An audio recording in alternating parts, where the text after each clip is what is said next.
Good morning. I'm Tina Steudler. I'm going to be reading Matthew 22 out of the New Living Translation of the Holy Bible. Jesus also told them other parables. He said, "The kingdom of heaven can be illustrated by the story of the king who prepared a great wedding feast for his son. When the banquet was ready, he sent his servants to notify those who were invited, but they all refused to come. So he sent other servants to them. The feast has been prepared. The bulls and the fattened cattle have been killed. Everything is ready. Come to the banquet." But the guests hadn't invited ignored them and went their own way. One was to his farm, another to his business. Others seized his messengers and assaulted them and killed them. The king was furious. He sent out his army to destroy the murderers and burn their town. And he said to his servants, "The wedding feast is ready, and the guests I invited aren't worthy of the honor. Now go out to the street corners and invite everyone you see." So the servants brought in everyone they could find, good, bad alike, and the banquet hall was filled with the guests. But when the king came in to meet the guest, he noticed a man who wasn't wearing the proper clothes for a wedding. "Friend," he asked, how is that you are here without wedding clothes?"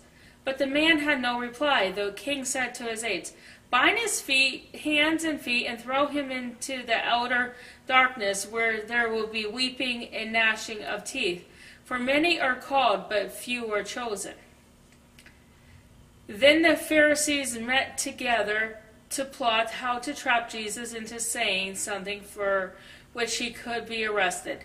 They sent some of their disciples along with the supporters of Herod to meet with him. "Teacher," they said, "we know how honest you are. You teach the way of God truthfully. You are impartial and don't play favorites. Now tell us what you think about this. Is it right to pay taxes to Caesar or not?" But Jesus knew their evil motives. "You hypocrites," he said, "why are you trying to trap me?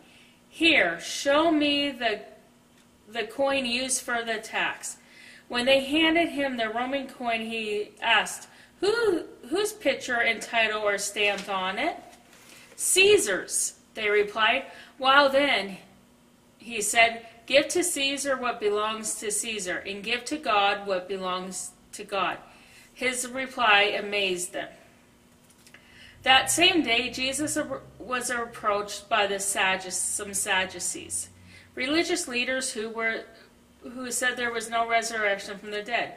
They posed a question. "Teacher, Moses said if a man dies without children, his brother should marry the widow and have a child who will carry on the brother's name. Well, suppose that there were 7 brothers. The oldest one married and then died without children, and so his brother married the widow. But the second brother also died, and the third brother married her. This continued with all 7 of them. Last of all, the woman also died. So tell us, whose wife will she be in the resurrection, for all 7 were married to her?" Jesus replied, "Your mistake is that you don't know the Scriptures. You don't know the power of God, for when the dead rise, they will neither marry nor be given in marriage. In this respect, they will be like the angels in heaven. But now as to whether there will be a resurrection of the dead, haven't you ever read about this in the Scriptures? Long after Abraham, Isaac, and Jacob had died, God said, 'I am the God of Abraham, the God of Isaac, and the God of Jacob.' So he is the God of the living and not the dead." When the crowds heard him, they were astonished at his teachings.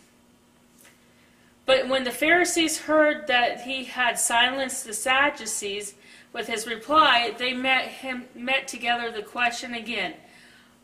One of them, an expert in religious law, tried to trap him with this question. "Teacher, which is the most important commandment in the law of Moses?" Jesus replied, "You must love the Lord with all your with all your heart, all your soul, and all your mind. This is the first and greatest commandment. The second is equally important. Love your neighbor as yourself. The entire law and all the demands of the prophets are based on these two commandments. Then surrounded by the Pharisees, Jesus asked them the question, "What do you think about the Messiah? Whose son is he?" They replied, "He is the son of David." Jesus responded, "Then why does David, speaking under the inspiration of the Spirit, call the Messiah my Lord? For David said, 'The Lord said to my Lord, sit in the place of honor at my right hand, and until I humble your enemies beneath your feet.' Since David called the Messiah my Lord, how can the Messiah be his son?" No one answered him, and after that no one dared ask him any more questions. Thank you for listening to the reading of Matthew 22.